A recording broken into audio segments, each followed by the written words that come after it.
And welcome. स्वागत है आपका सामाजिक ज्ञान पे। आज हम chapter 13 beginning of British rule in India करेंगे। इसमें जैसे स्टार्टिंग में हमने पढ़ा था, जब एज ऑफ एक्सप्लोरेशन पढ़ा था कि जब पुर्तगाली पोर्चुगीज़ इंडिया में आए थे तो उन्होंने यहाँ पे एक न्यू मार्केट ढूंढी थी और कोच्चि और उसके आसपास के इलाकों से उन्होंने व्यापार किया और वहाँ से बहुत सस्ते दामों में चीज़ें खरीदी और बहुत महंगे दामों में अपने देशों में बहुत अच्छी प्रॉफिट गेनिंग करके उन्होंने वहाँ पे वो सामान बेचा।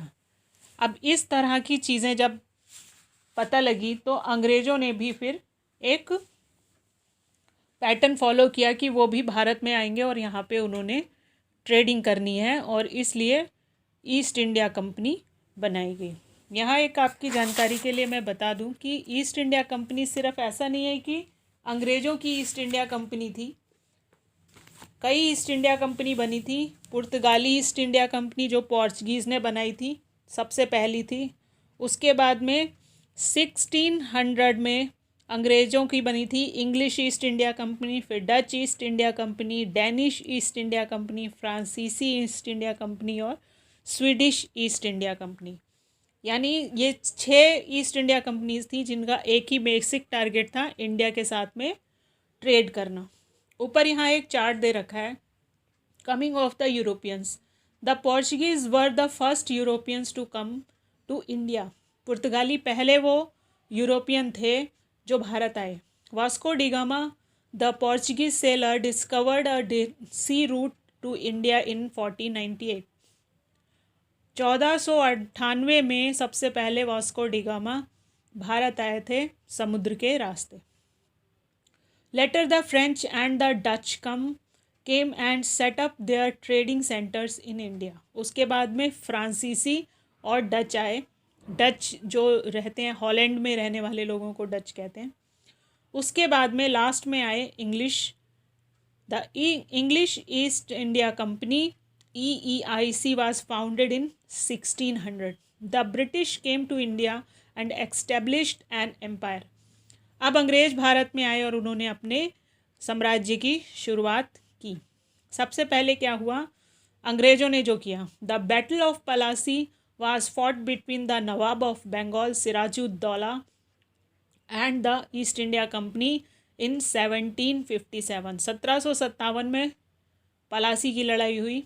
उसके बाद the battle of Buxar was fought between Mir Qasim the nawab of Bengal and the East India Company in 1764। 1764 में बक्सर की लड़ाई हुई। उसके बाद में the growing discontent among the Indians against the British led to the revolt of 1857।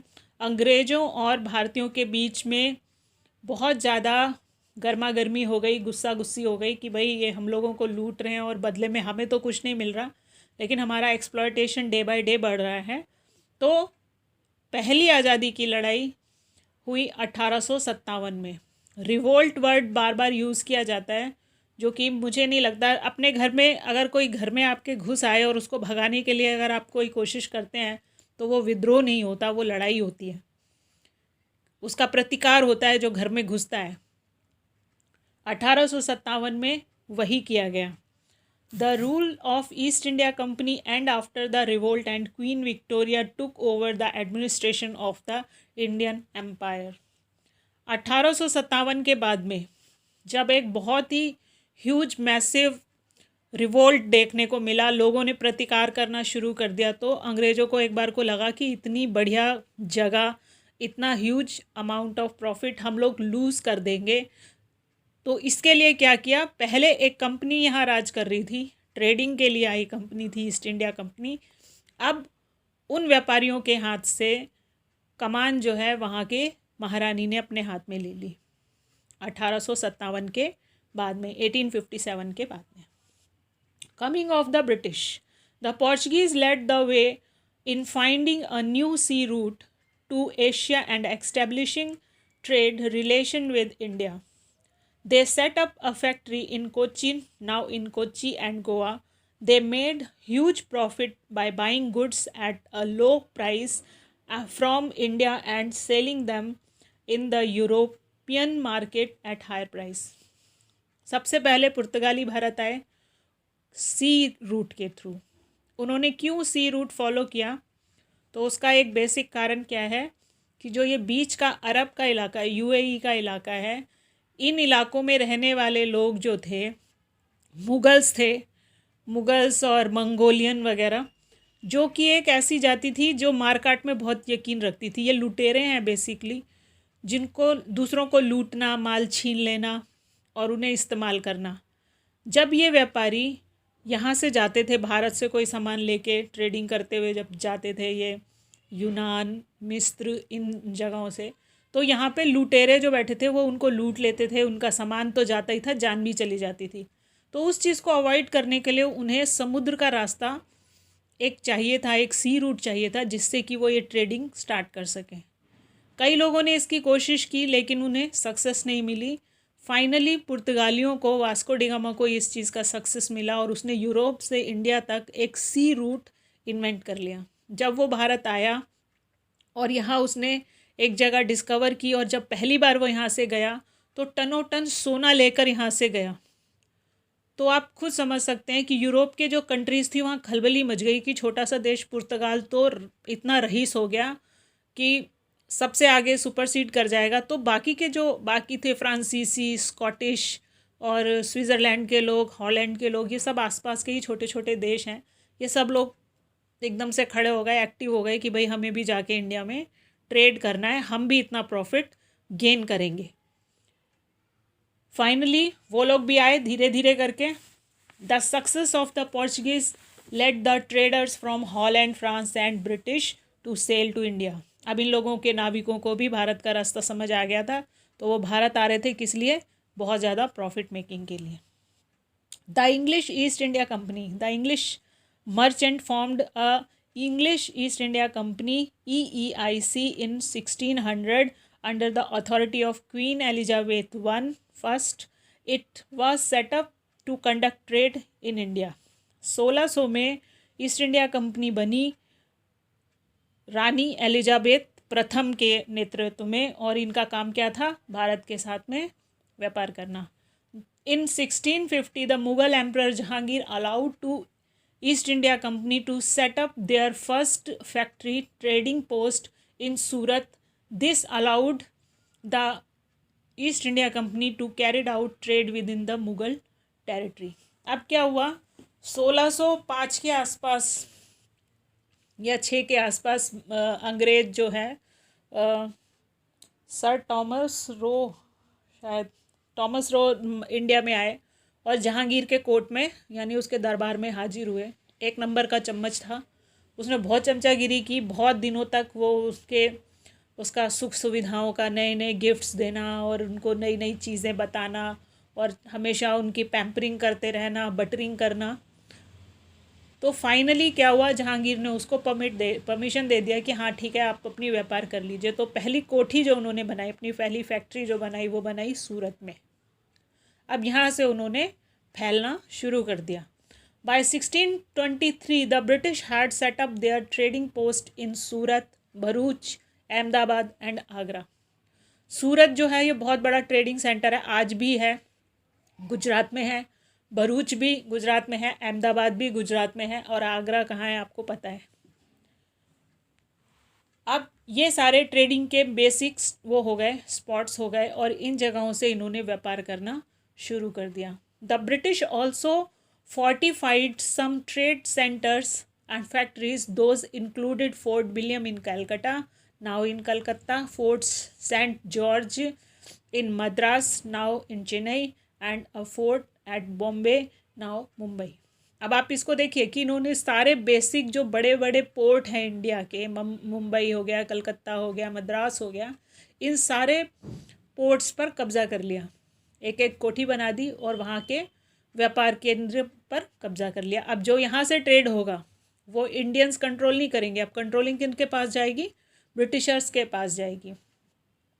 War fought to gain control of India. After setting up factory the next aim of the British war was to gain complete control over trade by annexing more territories in India. Annexing का मतलब होता है ध्रुवीकरण करना या control करना। अब छोटी छोटी फैक्ट्रीज बना ली और आसपास के एरिए को कंट्रोल करना शुरू कर दिया। देखिए, एक चीज़ समझने की कोशिश कीजिए कि सबसे ज़्यादा कंट्रोल किसका होता है? जिसके पास पैसा होता है या जो पैसा अपने अंडर में रखता है। आप अपने घर से समझिए कि घर में उसी का ही रूल चलेगा जिसके हाथ में पैसा होता है, जैसे फादर, ठीक है, क्योंकि वो अर्न करके लाते हैं और वो जो डिसीजन लेते हैं वो डिसीजन मान्य होता है। नहीं तो क्या होगा, फंडिंग रोक देंगे, पैसे नहीं देंगे आपको। अगर आपको कोई काम करना है तो आपको सबसे पहले क्या है, उनको कन्विंस करना होता है कि मुझे ये गेम चाहिए या मुझे ये चीज़ चाहिए। उसी तरह का ध्रुवीकरण, उसी तरह का पावर सेंट्रलाइजेशन, यानी पावर शक्तियों का एक जगह पे इकट्ठा करना शुरू किया अंग्रेज़ों ने। कैसे? धीरे धीरे मकड़ी की तरह जाला बुनना शुरू किया। पहले चमचागिरी करके हाथ जोड़ के किसी के घर में घुसे और फिर घर की हर बात धीरे धीरे पता कर ली कि कहाँ क्या वीक पॉइंट है, क्या ताकत है, और उस ताकत को किस तरह से ख़त्म करना है, किस तरह से डिवाइड करके अलग करना है, किससे किसको इस्तेमाल करना है और अपना काम बनाना है। वो काम अंग्रेज़ों ने बहुत अच्छी तरह से किया। टू अचीव दिस, इस बात को अचीव करने के लिए the British fought numerous war, बहुत सारी लड़ाइयाँ लड़ी। Some wars were fought against their European rivals in India, such as French, Dutch, and Portuguese trading companies. Other wars were fought against the ruler of small kingdom in different parts of India. देखिए, starting में क्या था, भारत में हिंदू राजाओं का राज था। Top to bottom सारी जगह पे इंडियन जो थे वो हिंदू राजा ही थे। पहले मुग़ल आए। मुग़लों का क्या था कि ये लुटेरे थे, लूटते थे, वापस चले जाते थे। जब बाबर आया तो उसने यहाँ पे, क्योंकि वो लूट के वापस नहीं गया, एक बार लूट के गया बाहर फिर वापस आया, तो उसे लगा कि यहीं क्यों नहीं बस जाते हैं, क्यों बार बार आना जाना करते हैं। तो उसने यहाँ पे कब्ज़ा करना शुरू किया, लूटना शुरू किया, धीरे धीरे करके अपनी ताकत बढ़ानी शुरू की। जिसको लड़के जीत सकता था उसको लड़के जीता उसने। उसके बाद सबसे ज़्यादा स्मार्ट निकले अकबर जी। अकबर ने क्या किया, उसने डिप्लोमेटिक वे में अपने आप को एक्सटेंड करना शुरू किया। उसे लगा कि यहाँ पे इतना बड़ा राज्य है, इंडिया कोई छोटा मोटा देश तो है नहीं, कोई मुट्ठी भर आबादी कंट्रोल करनी नहीं है। अगर उसको लंबे टाइम तक यहाँ सस्टेन करना है तो यहाँ के लोकल लोगों को अपने, उनके जो ट्रस्ट है उसको जीतना पड़ेगा। तो उसने राजपूतों के साथ में वैवाहिक संबंध स्थापित करने शुरू किए। इस तरह की, अगर आप जब अब बाद में, अब 6th 7th में आप हिस्ट्री पढ़ेंगे तो हिस्ट्री में भी आपको पता लगेगा कि बहुत सारे राजा महाराजा जो थे अपनी टेरिटरी को स्ट्रॉन्ग करने के लिए, अपने उसका विस्तार करने के लिए, एरिया का विस्तार करने के लिए शादी ब्याह करते थे। तो शादियां करने से क्या होता था कि भाई अब वो संबंधी हो गए, रिश्तेदार हो गए, तो जब कभी कोई तीसरा पर्सन जो है वो उन पर अटैक करेगा तो वो लोग मिल के लड़ाई करेंगे उसके अगेंस्ट में। ठीक है, अब यही चीज़ यहाँ पे भी आ गई कि स्टार्टिंग में हिंदुओं की लड़ाई हुई किससे? मुग़लों से। अब मुग़ल यहाँ पे राजा बन के बैठ गए। उसके बाद आए अंग्रेज उनके भी पिताजी निकले इस मामले में कि जितने वो दुष्ट थे उनसे ज़्यादा दुष्ट ये थे। हर जगह पे धीरे धीरे करके उन्होंने एक चीज़ से दूसरी चीज़ को काटना शुरू किया। यहाँ मैं एक चीज़ कोट कर दूँ कि इंडिया में एक सबसे स्ट्रॉन्ग पॉइंट है यहाँ की विलेज सिस्टम, जिसको अंग्रेज़ों ने बिल्कुल तबाह और बर्बाद कर दिया। कैसे? स्टार्टिंग में क्या था, चाहे मुग़ल आए हों, चाहे इंडियंस, तो खैर जब राजाओं के बीच में लड़ाइयाँ होती थी, आप महाभारत की लड़ाई से समझ सकते हो कि एक बैटल फील्ड होता था, वहीं लड़ाई होती थी। जो सिविलियंस होते थे, जो गाँव और उसके लोग होते थे, कृषक वर्ग होता था, उन पे उस चीज़ की लड़ाई का असर नहीं होता था, क्योंकि लूट खसोट नहीं होती थी। युद्धबंदी कौन होते थे? जो लड़ाई करते थे। जो बैटल फील्ड में सैनिक लड़ रहा है, हारने के बाद में बस उन्हीं को ही दास बनाया जाता था। बेसिकली क्या होता था, वो एरिया जो जीता गया है वहाँ से टैक्स लिया जाता था, लेकिन वहाँ की सिविल सोसाइटी को डैमेज नहीं किया जाता था। लेकिन अब जब मुग़ल आए तो उन्होंने उस सोसाइटी में भी घुसना शुरू किया। उन्होंने गांव के गांव लूट लिए, औरतों और बच्चों को मार दिया। अब वही काम आके अंग्रेज़ों ने करना शुरू किया, लेकिन एक अलग वे में। उन्होंने स्टार्टिंग में क्या किया, पैसे को कैप्चर करना शुरू किया। कैसे करना शुरू किया? स्टार्टिंग की लड़ाइयाँ जैसे मैंने बताया, फिर मुगल्स के साथ में और छोटे छोटे राजाओं के साथ में अंग्रेज़ों ने लड़ाई लड़ी। उसके बाद में फ्रांसीसी, डच और पुर्तगाली, जिनके उसी तरह के इंटरेस्ट यहाँ पे थे जैसे व्यापार करके प्रॉफिट गेनिंग करना, तो उन्होंने भी लड़ाई करनी शुरू की। द कर्नाटिक वार्स जो है, कर्नाटक में वॉर हुई हैं, 4 वॉर हुई हैं, 4 बार लड़ाइयाँ हुई हैं बड़ी बड़ी। और लास्ट जो इनकी वॉर हुई है उसके बाद में फ्रांसीसी जो हैं वो यहाँ से भाग खड़े हुए। ऐसा जोर का झटका दिया इन लोगों ने कि फ्रांसीसी जो हैं 1763 में, 1763 में ऑलमोस्ट यहाँ पे उनकी जो पावर थी वो ना के बराबर रह गई। एक जगह पे शिफ्ट करके पूरी जगह अंग्रेज़ों ने अक्वायर कर ली अपने अंडर में। फ्रांसीसी वॉर इसलिए भी इम्पोर्टेंट है क्योंकि मैसूर में जो लड़ाइयाँ हुई हैं टीपू सुल्तान वगैरह के साथ में, वहाँ पे फ्रांसीसियों का बहुत इम्पोर्टेंट रोल था। उन्होंने टीपू को सपोर्ट किया, अपनी जिस तरह की गन थी और ये विस्फोटक वगैरह देने के लिए उनकी आर्मी को ट्रेंड किया कि किस तरह से लड़ाई लड़ी जाती है। तो इसलिए जब जितनी भी कर्नाटिक वॉर हुई हैं, मैसूर की फर्स्ट, सेकंड, थर्ड करके, और फाइनली जब टीपू सुल्तान मारा गया तो उसके बाद में फ्रांसीसियों का भी जो यहाँ पे थोड़ा बहुत रोल बचा था वो भी उसके साथ में ख़त्म हो गया। अब आते हैं बैटल ओवर बंगाल। बंगाल अपने आप में बहुत बड़ा व्यापारिक केंद्र था। व्यापारिक केंद्र होता है जहाँ से व्यापार किया जाता है। ऑल ओवर वर्ल्ड में जो व्यापार होता था उसका सामान कलकत्ता के पोर्ट से ही जाता था, बंदरगाह से। इसी तरह जो आपका गुजरात का पोर्ट है, यहाँ से व्यापार होता था, ये भी बड़े पोर्ट्स में गिना जाता है। तो कलकत्ता को कब्ज़ा करने का मतलब एक बहुत बड़े ट्रेड हब को कब्ज़ा करना था। The battle fought in Bengal were very important as Bengal was one of the richest province. Richest province का मतलब सबसे रईस प्रोविंस था। प्रोविंस होता है एरिया, क्षेत्र। In India at that time, उस समय का सबसे ज़्यादा रईस, शक्तिशाली वो था। The East India Company fought two battle to gain control over the province of Bengal. छोटी मोटी तो पता नहीं कितनी लड़ाइयाँ लड़ी हैं, लेकिन जो बेसिक लड़ाई लड़ी जिसके बाद में बंगाल, बिहार और अवध का कंट्रोल यहाँ पे इनके पास में आ गया, वो है 1764, 1764 बैटल ऑफ बक्सर। फर्स्ट है the battle of Plassey, was fought because the British were misusing the trade privileges given to them by the former Nawab and not paying duties. Privileged होता है, privileges होता है फ़ायदा देना, ख़ास तरह की फैसिलिटीज़ देना। जैसे आप कहीं पे ट्रेडिंग करें तो ट्रेड में क्या होता है, आपको टैक्स देना होता है। आप कहीं पे भी ट्रेड करते हैं, आप अभी भी अगर एक जगह से दूसरी जगह जाते हैं तो टोल देते हैं, टोल टैक्स देते हैं ना। तो वो टैक्सेस जो हैं वो किसका पार्ट होता है? टैक्सेस स्टेट रेवेन्यू का पार्ट होता है। देखिए, हर चीज़ जो भी घूमती फिरती है ना, अल्टीमेटली आके कहाँ रुकती है? पैसे पे रुकती है। जितना पैसा आप देते हैं, कंपनियां जो वसूलती हैं उनको कुछ मिलता है और बाकी का स्टेट के खजाने में जाता है। बदले में स्टेट क्या करता है? स्टेट उनको सैलरीज़ देता है और आपको क्या मिलती है? आपको फैसिलिटीज़ मिलती हैं कि रोड की मेंटेनेंस वगैरह ओके रहती है। लेकिन इस केस में क्या है, प्रिविलेज दी गई थी। जो दिल्ली में बैठा हुआ राजा था, नवाब था, उसको ये कहा गया था कि भाई अंग्रेज यहाँ व्यापार करेंगे तो उनको टैक्स नहीं देना पड़ेगा, लेकिन वो यहाँ से बहुत ज़्यादा प्रॉफिट गेनिंग कर रहे थे।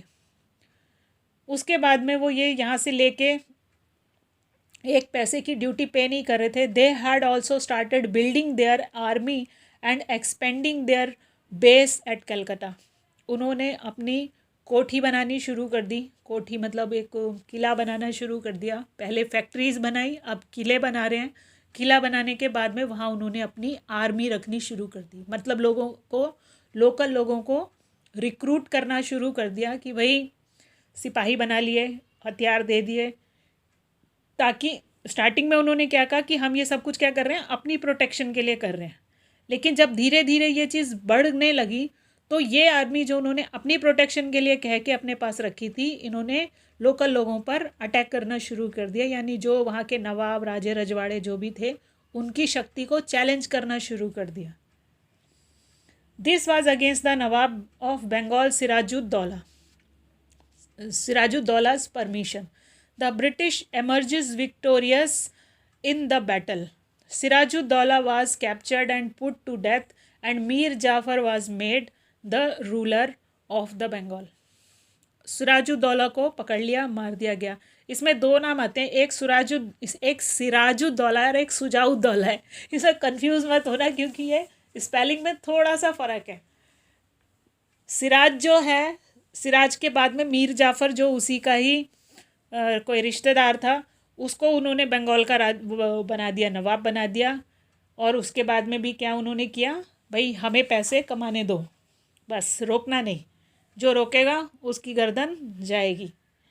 A few years later the battle of Buxar, उसके कुछ समय के बाद में 1764 में बक्सर की लड़ाई हुई। Broke out between the nawab of Bengal Mir Qasim and the East India Company. The East India Company had used their victory in the Battle of Plassey to get a number of privileges from the new Nawab of Bengal, Mir Qasim. Mir Qasim से उन्होंने battle of Buxar के बाद में क्या हुआ, ये तीन लोग थे जो मिलके लड़े और हार गए। मीर कासिम तो भाग ही खड़ा हुआ, वो तो दिखाई कहीं नहीं दिया। The company official often misused these privileges and reduced to income of the province of Bengal. Tired of this plunder by the British, Mir Qasim declared war against the company. Mir Qasim ने ही डिक्लेयर करी लड़ाई, भाई लड़ने आ रहा हूँ। नवाब of Awadh को भी मिला लिया अपने साथ में, सुजाउद्दौला को मिला लिया, मुग़ल एम्परर शाह आलम जो दिल्ली में बैठा था उसको भी अपने साथ में मिला लिया। अब ये तीनों मिलके पहुंच गए लड़ने के लिए, ठीक है। और इसमें क्या हुआ, सबसे बढ़िया निकला जिसने सबको इकट्ठा किया था, मीर कासिम चुपके से खिसक गया और बाकी सुजाउद्दौला और शाह आलम की गर्दन वहाँ फंसा दी। अब इन दोनों को अंग्रेज़ों ने पकड़ लिया अच्छे से और फिर बोला कि क्यों लड़ाई करी थी, जितना हमारा नुकसान हुआ भरो, इन्हें फिर और पैसे देने पड़े। और इन लोगों की क्योंकि कोई एक रणनीति तो थी नहीं, सब किसी तरह से हमारी गद्दी बच जाए इसके लिए लड़ रहे थे। और उसमें भी एक जब उन्हीं में से ही गद्दार निकल गया जो भाग खड़ा हुआ, लड़ने ही नहीं आया, तो बाकियों को तो बिना बात की पेनल्टी लग गई। बाद में सोचते होंगे क्यों बेकार में हमने यहाँ पे नाक लगाई, इससे तो अच्छा हम अपने अकेले अपनी जगह में ही बढ़िया थे।